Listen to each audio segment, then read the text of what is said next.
Now, I want to get busy on the first couple of subjects for today. Everybody that's okay, say I'm okay.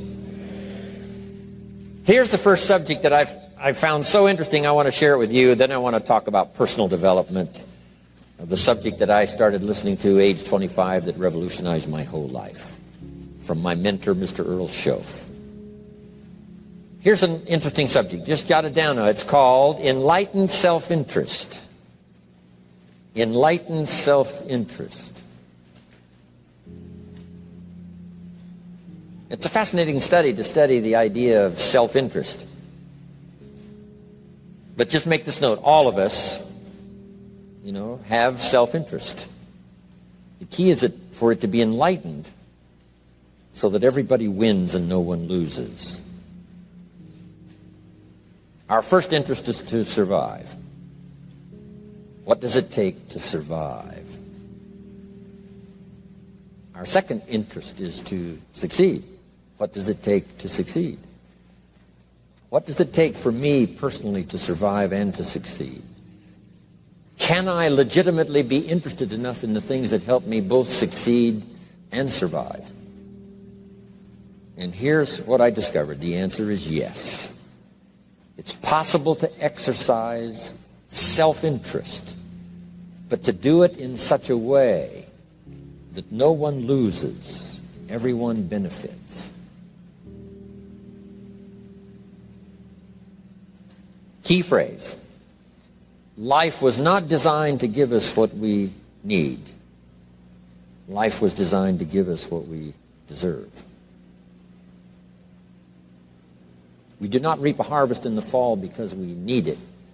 We reap a harvest in the fall because we deserve it. Not necessarily from a moral standpoint. Of course, there are some moral laws as well, spiritual and moral laws. But just the basic laws that simply say if you wish to reap, you must plant. So jot this down. Reaping is reserved for the planters. And the reason they reap is because they deserve it. They're the planters. They deserve to reap. Interesting Bible phrase that says, if you keep knocking, you'll find open doors. Good phrase to jot down. If you keep knocking, you'll find open doors. Doors of opportunity. Doors of a chance to meet someone. Doors open for association.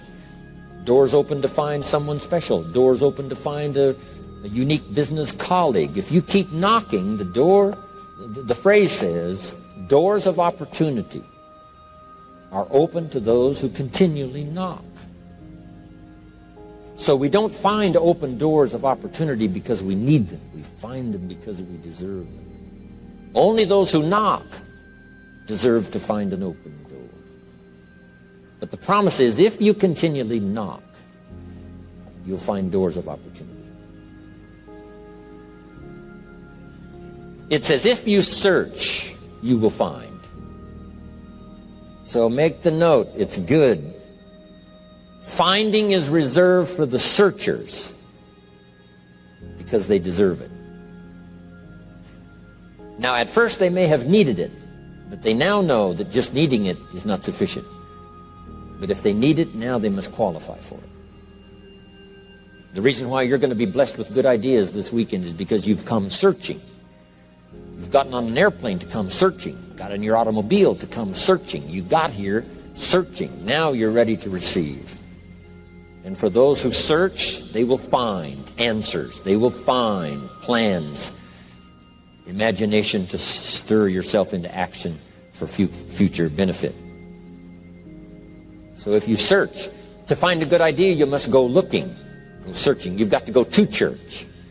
You've got to go to class. You've got to go to the seminar. You've got to go to the library. You've got to go to the books if you wish to find. Rarely does a good idea interrupt you. Rarely. But if you will search, you will find. So we get not what we need, but we get what we deserve. It says if you ask, someone has an answer. If you keep asking, the answers belong to you, because by virtue of asking, you have qualified. So we don't get what we need, we get what we deserve. The mother on welfare should be taught in some small manner that hopefully she can begin deserving the welfare check. Not getting it because she needs it, but now starting to get it because she deserves it. If the welfare worker says to Mary, Mary, I brought a bucket of paint and a paintbrush, and the next time I come, if the door is painted and the fence here in front is painted, I give you the check for $450. Not that painting the door and painting the fence is worth $450. It's not worth that much, but it is the beginning of the process. So make that note. I want to begin the process of deserving. What would that be? What process should I begin engaging in to deserve good health, to deserve a good relationship, to deserve prosperity, to deserve an enterprise, to deserve the opportunity to build a city? What must I do to begin the process of deserving? So now the welfare worker comes back and the door is painted and the fence is painted, and now Mary gets the $450 to help take care of her children, not because she needs it, but because she's beginning to deserve it. Then the welfare worker thinks of some other project. She said, Mary, if these weeds are gone and this little garden is cultivated, when I come back, now that the door is painted and the fence is painted, if the weeds are gone and this little garden is cultivated, you get the $450. And step by step, a new life is emerging, learning the process of deserving it, not just needing it. We teach our children at home, right? Child says, I need $10. So that language doesn't work here. There's plenty of money here, and the vaults are full. But to say I need $10 is not how you open the vault. So the child says what? Wow, how can I get that $10 that I need? So here's what they learn to say. How could I earn $10? Now the vault opens up. Now the money starts to flow. How could I earn $10? What could I do to earn the money? Not to get the money because you need it. Maybe you need the money. That's, all of us have needs. But here the key is to figure out how to open the vault, how to open the bank, how to open this unbelievable flow of resources to come our way. And here's the key: to deserve it, not to need it. You can't walk out to the field and say to the field, I need a crop. Here's what the field says. Here's what the ground says. Who is this clown that brings me his need but brings me no seed? So jot that down. Take your seed to the marketplace, not your need. Don't disclose your need to the marketplace, only your willingness. We'll talk about that a little later today. Because the marketplace is not interested in your need, but they are interested in your seed. They're interested in your willingness to work. They're interested in your disciplines. They're interested in your eagerness. They're interested in your vitality and your work ethic. That's what the marketplace is interested in. Not your need, but your seed. Okay. We get what we deserve. Old Testament God says, if you'll move toward me, I'll move toward you. See, that's how you get those occasions to meet God. You must make the move. God could say, you don't move, I don't move. You say, well, that's arbitrary. Well, when you're God, you can make it that way.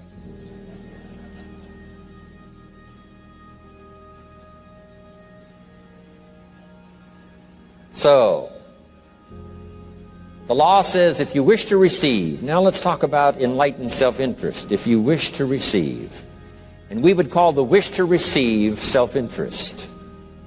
But if it's enlightened self-interest, here's what it says. I understand that in order to receive, I must give. Receiving is reserved for those who give. Receiving is not reserved for those who need it. It's reserved for those who deserve it. We deserve the receiving by giving. In fact, there's an extraordinary phrase in this little context, and here's what it says. It's better to give than it is to receive. Now, the uneducated person would find that difficult to ponder. Why would it be better to give than it is to receive? So let me give you one of the better phrases for the day. Here it is. Giving starts the receiving process. So of course it's better to give than it is to receive. How much receiving do you wish? You must start the giving process. For me to receive my additional fortunes for the future, not necessarily for the money, because I don't need the money. I take the money, but I don't need the money. But here's what I do need. For someone to say, a year from now, 5 years from now, Mr. Rohn, that seminar helped to change my life. And for whatever reason, I was brought here to this place for this time. And later someone says that. See, to receive that kind of thanks, it's unbelievable. Here's what you cannot buy. That kind of thanks. You can't buy it with money. You have to earn it.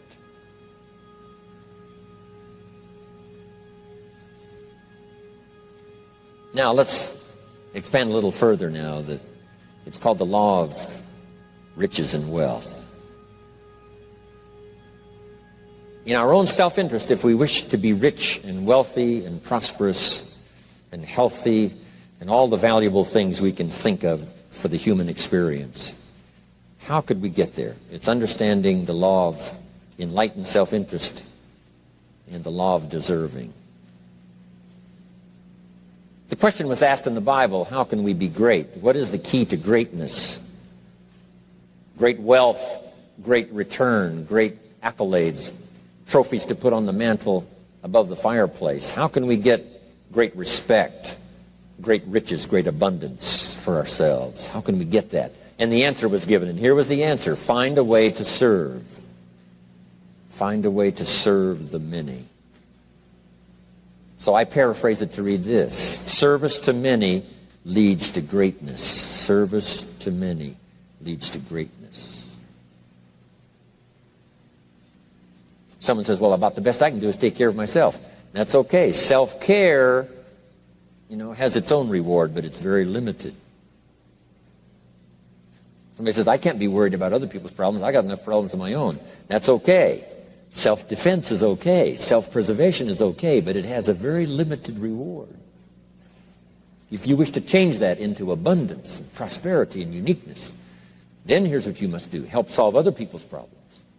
Help find answers for someone else, not just for yourself, but for someone else. And in that kind of service, you now begin the process of greatness.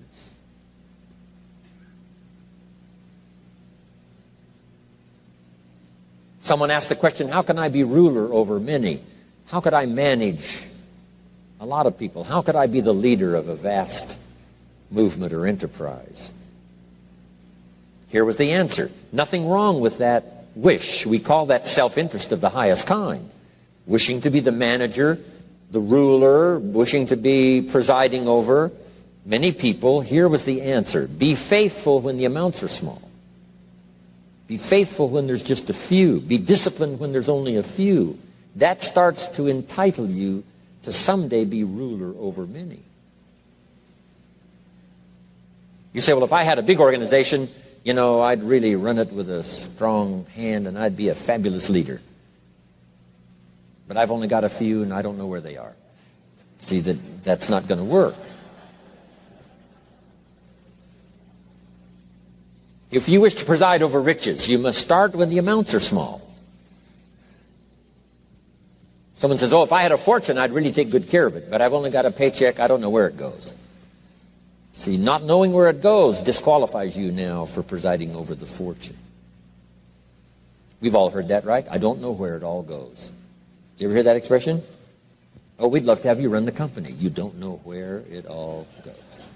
Somebody says, it just gets away from me. Oh, we'd love to have you run the world, right? It just gets away from you. Somebody says, it's only pennies and it's only a few. Here's where you begin to qualify for abundance and riches and greatness and respect, is to be disciplined when the amounts are small. Someone finds it unique, right, that this many people would come and hear what I've got to say for a whole weekend, but this is not where I started. I started with just a few, but I was so on fire with the few, trying to translate for them in my awkward ways back then what had happened to me. My life got changed, my income got changed, my health got changed, everything got changed for the better. And now I've lived the most extraordinary life. But it started with my passion for just a few, to translate for just the few. Someone says, well, there's just a few here. You know, does this meeting matter when there's only a few? And the answer is yes. Jot this down. You never know who's in the audience, whether it's a few or 1,000 or whatever. But you got to be faithful when there's just a few. Tell your story when there's just a few. Be just as passionate about ideas that can change someone's life when there's just a few. Now you begin. You're not fully qualified, but you begin the qualification to someday speak to many. Someday preside over a vast crowd. Someday be the manager or the leader of millions. It starts in those early days to deserve it. Now, jot this down. Also give yourself a chance to change. Some things I held on to that I thought this was it, this was it. I'm telling you, after a while I gave it up, found out it wasn't it. So give yourself a chance to change. Refine your philosophy. Refine your direction. If you'll give yourself a chance to do that, here's what will happen down the road a ways. A new door will open that you haven't discovered before.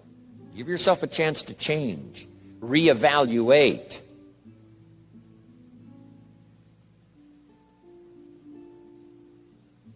Okay. So let your library be a testimonial of your dedicated interest in accelerated personal development, that you will read whatever you have to read, you will hear whatever you must hear, and you will watch and see whatever you must see in order to make your life refined and worthwhile and achieve all of your purposes. That's what I want this stopping station to be these 3 days.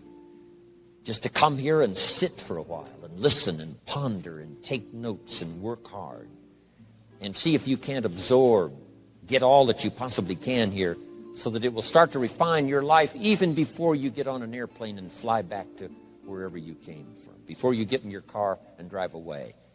What we share with you here, with whatever, all the rest that you've learned, this will be a catalyst to start a process even before you get home that'll start working for you. Some of you are going to set some goals. We're going to do the workshop tomorrow, designing the next 10 years. Hopefully you'll come up with some new promises, some new objectives, some new ideas. And by the time we're finished here, these 2-3 days, I'm telling you, you'll see yourself able to accomplish 2 times, 3 times, 5 times more than you ever thought was possible, which will make this cost of this seminar a small price to pay. And hopefully it'll make the time you spent here a small price to pay compared to making this an investment in your future, in what will flow in terms of money and income and return and reward and respect and dignity and accolades, trophies, all the stuff that can be yours. A marriage that lasts forever, a friendship that nourishes you forever, things that you'll find that you'll keep and treasure for a lifetime. Hopefully this is one of those weekends. It takes a lot of effort to learn. It takes a lot of effort to grow. It takes a lot of effort to decide and debate. But jot this down. It's all worth the price. Whatever stimulates you to think, whatever stimulates you to wonder, whatever stimulates you to react or even to debate, even if you hear something you say, well, that's not right. See, that's still valuable. It means you're awake. It means you're alert. It means you're alive. It means your mind is ready to take on something, whether it's agreeable or not agreeable. Something right, something wrong. Who cares what it is? We've got to listen to a variety of voices. And some are going to come from the left and some are going to come from the right. And some are going to come from mysterious sources. And some will try to entice you with all kinds of stuff. But that's okay. Just so you're alive and alert and awake, ready to process anything that comes your way. Take the best of it and make it beneficial for you, so that tomorrow you walk with a stronger step. Next month you see a clearer vision. And a month from now, the purpose for your life is multiplied by 2, 3, 5. That's what I want to create here. So, now, to hurry and get through, because we have so many subjects to cover, let's cover now some other things under personal development. Here's one that's important as you read and as you listen and as you study and as you grow and as you take notes and as you fill up your journal. and then try to work on the ideas to make yourself valuable in the marketplace. Here's something to remember under personal development, some things I had to learn. First, steps to success. First of all, you need good ideas. Just decide right now you're going to accelerate your plan for collecting good ideas.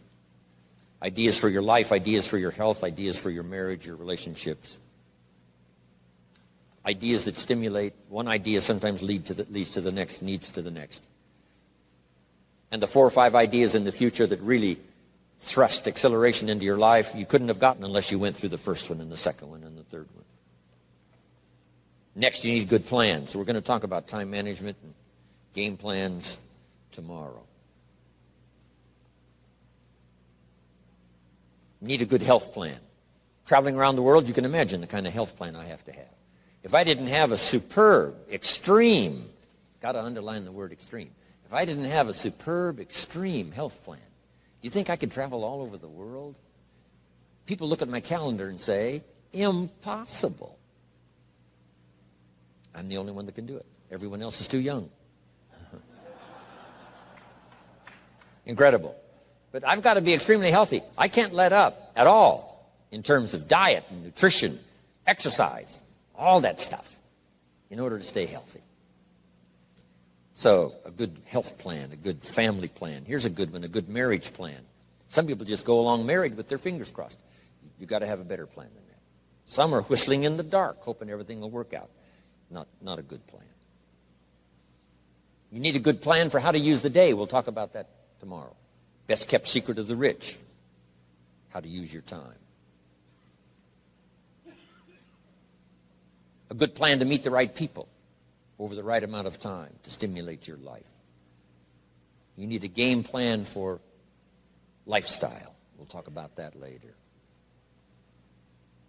So to succeed, we need good ideas and good plans. Here's the next. We have to learn to handle the passing of time. Because all of this takes time to learn, to grow, to change. Getting through the seasons takes time. The spring has a certain amount of time. The summer has time. The harvest has time. The winter has time. Learning to handle the passing of time. Jot this down if you're involved in business. You've got to give your project time. You've got to give your people time. Give people a chance to learn, chance to grow, chance to change. One of the great requirements, especially in such an industrialized, busy, mad, dashing society, and that is to have people patience. First, we exercise it with our children and our family. Getting people to work together, got to have patience, even with your family. If you're involved with independent people, it's a challenge. It's like herding cats, trying to get them to work together. Herding sheep is easy. They very quickly get going the same direction. But try herding cats. It's like your children. Different ages and different personalities and different opinions. To get the family all going the same direction, kind of working together to make things work, I'm telling you, it is a challenge. But if you'll have some patience, you can do it. Now, here's the big one, to have patience with yourself. Give yourself time to learn. Give yourself time to understand good ideas. Give yourself time to make changes and then grow into those changes. Give yourself time to refine your personality to fit the business, whatever business you're engaged in. In some you may have to speak up a little stronger, in some you may have to calm down just a little bit more. Just learn to refine your personality and your temperament to suit. All of us can do that, but it takes time. Have patience with yourself. We had to do that from the beginning. Learning to tie the shoestrings of your shoes. If you tried a couple of times and says, I'll never learn this, it's over. Say, no, you can't go through life with your shoes untied. Come on. Some people, maybe it happens for them a little quicker than others. Some people get the hang of it almost overnight. Someone else, it takes a little longer. If it takes you a little longer, have patience with yourself. Because patience has its own reward. Patience is a virtue of the extraordinary kind. We have to have patience with our employers. We have to have patience with government officials. You've got to have patience with IRS. You've got to have patience with the Army. You've got to have patience with the FBI. Here's a good thing to remember while you're exercising patience. Usually enough good people will finally make it right. You just got to jot that down. Usually enough good people will finally make it right. Not everyone in the community is going to toe the line and do the moral thing. But let me tell you what, most will. That's how we create a society that we can live in. Most will. Every teenager will not obey all the rules and regulations and live a model life. Not everyone will, but jot this down. Most will. Enough will. When the good Lord recruited 12, not every disciple, not every one of the 12, but it was enough of the 12 to start a movement that's lasted for 2,000 years. Not everyone, but enough will. There's only been a couple of exceptions to that rule. One was the story of Sodom and Gomorrah. God was going to destroy Sodom and Gomorrah for their evil ways. Abraham had a friend that lived there. And Abraham implored and said, God, if I can go to Sodom and Gomorrah and find 50 righteous people, will you spare the city? And God said, Abraham, you've been such an excellent friend of mine. Yes, I'll spare the city if you can find 50. So he searches the city, can't find 50 good people. Comes back and says, Lord, would you take 40? God says, Abraham, for you, come on, I'll do it. If you can find 40. So he searches for 40, can't find 40. And he comes back and says, would you take 30? Good Lord says, Abraham, only for you will I reduce it to 30. Can't find 30. Can't find 20. Abraham said, this is my last request. Would you take 10? God said, only for you, Abraham. So he went searching for 10. And you know the story. Couldn't find 10. That's the exception to the rule. So he said, Abraham, get your friend Lot and his family out of there because the end has come. But that's the exception to the rule. So jot down the general rule. Most will. In a civilized society, most will obey the rules. In government, most will. Not every senator will, but what? Enough will to build a stable government and a future. Not everyone in the armed forces will, but enough will. Not everyone in the community will, but enough will. Not every teenager in this high school will, but I'm telling you, the most will. And that's how we survive in a civilized society, because most will. And that's a good feeling to know. Most will. Okay. So have patience. Next, under personal development, is learning to solve problems.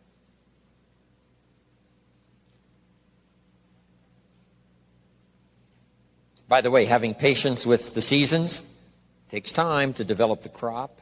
You can't plant the seed, dig around it in a few days saying, where is it, where is it? And you can't really help. All you can do is nourish. Some people plant in the spring, leave in the summer. Just haven't got the patience to last. So next comes solving problems. Business problems, family problems, personal problems, financial problems, emotional problems. There's all kinds. Here's a good idea I found in solving problems. Every once in a while you've got to, I haven't got it here, but I can just describe it for you. Take a piece of paper, put a line down the center of the paper, and on the left side describe the problem. So just jot that down. A piece of paper in half, on the left side describe the problem. Sometimes it's a good idea to take a problem out of your head and put it on paper. We'll talk a little bit more tomorrow about how to think on paper. This is one of the ways to think on paper. Our mind usually is too busy sometimes to sort things out. So if you take it out of your mind, put it on paper, what is the problem? And you should describe to the best of your ability what the problem is. And then ask this question, is that all of it? Because if you're going to prescribe something for the problem, you need to know what all of it is. When you've got it all listed, on the other side now of the paper is called answers and solutions. The problem on one side, answers and solutions on the other side. And now let me give you 3 questions. 3 questions that can help solve most any problem. Here are those questions. Number 1, What could I do? So just jot that down. What could I do? Then you start developing what we call working papers. And the working papers consist of making a list of the things you could do to solve this problem. Number one, and you say, well, number one would take too long. I can see that right now. Let's go to number two. Maybe that's the answer. Number three, no, that isn't it. And let's say you've got several points now and you've done your best to try to solve the problem yourself and you can't solve it yourself. Here's the second question. What could I read? Maybe somebody spent a lifetime researching the problem you've got, and they've got some excellent answers from a lifetime of research. Maybe in your own journal you've taken notes before on something. You say, hey, I remember a class I took. Seems like there were some answers there, so you go back, do a little research. So under number two is research. And if you search, what? You will find. If you research, you will find. Search and research.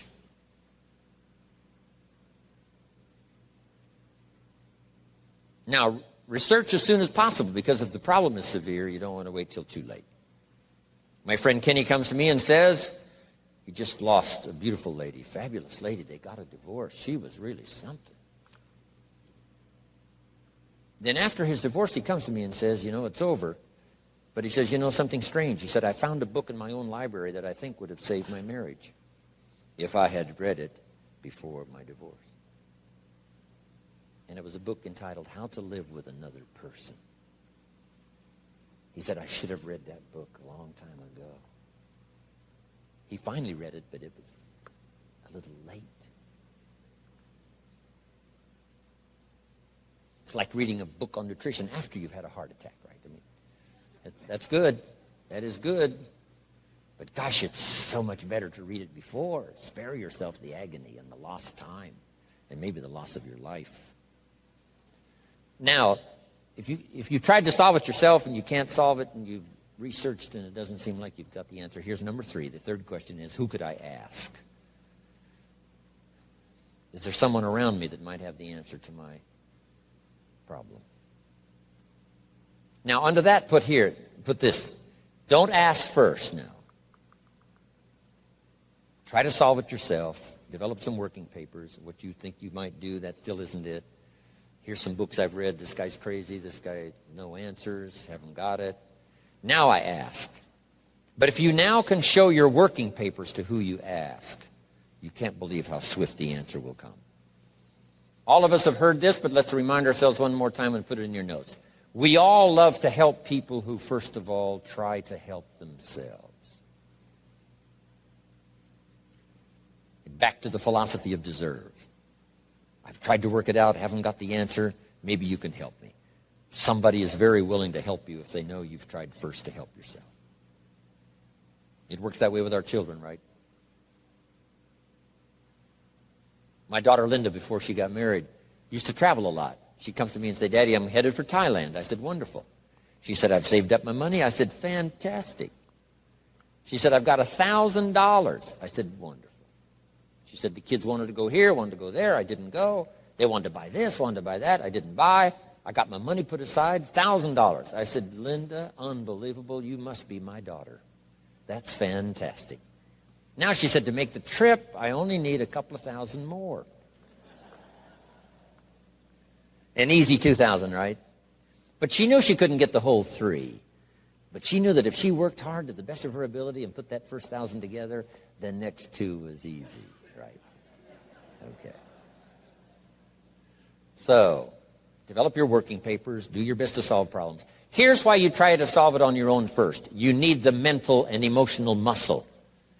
You need the discipline. If you just quickly go to the answer, somebody that's got it, now you're not developing the muscle. You're not developing the discipline to solve your own problems, because there may come a day when there's no one else to ask. So you need the rhythm of learning, the rhythm of trying, the rhythm of seeing if you can do it first to build the emotional, mental muscle. Okay.